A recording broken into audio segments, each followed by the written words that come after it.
ख़बर शामिल कयूं पिया नवंदेरो खां।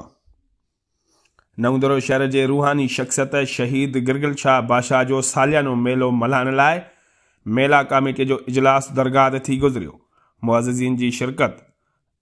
नवंदेरो ऐं पसगिरदाईअ जे मशहूर रूहानी शख्सियत शहीद गिरगिल शाह बादशाह जो सालियानो मेलो लॻाइण लाइ मेला कमेटी जे चेयरमैन सज्जाद हुसैन चन्ना जी सदारत में अहम इजलास दरगाह जे अहाते में थी गुज़रियो, जंहिंमें दरगाह जे मुतवली फ़कीर अली हसन चन्ना, सैयद सिकंदर अली शाह राशिदी रहमतुल्लाह मोरियो, हाजी राहिब भुट्टो, असदुल्लाह भुट्टो, इमरान सूमरो, अयास कलोड़ो, इस्माइल कटबर, मलय एसोसिएशन लारकानी ज़िले जे सदर अली नवाज़ नारे जो फ़ैसिलो कयो वियो त मेले जी शुरूआत हिकु ॾींहुं अॻु तारीख़ 15 जनवरी ते महफ़िल शबीना सां कई वेंदी।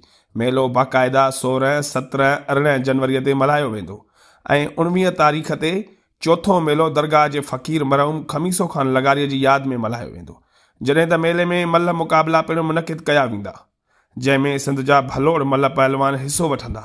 उनखां अलावा ॿारनि जे तफ़रीह लाइ झूला, रांदीकनि समेत पकी मिठाई जा दुकान पिणु लॻाया वेंदा।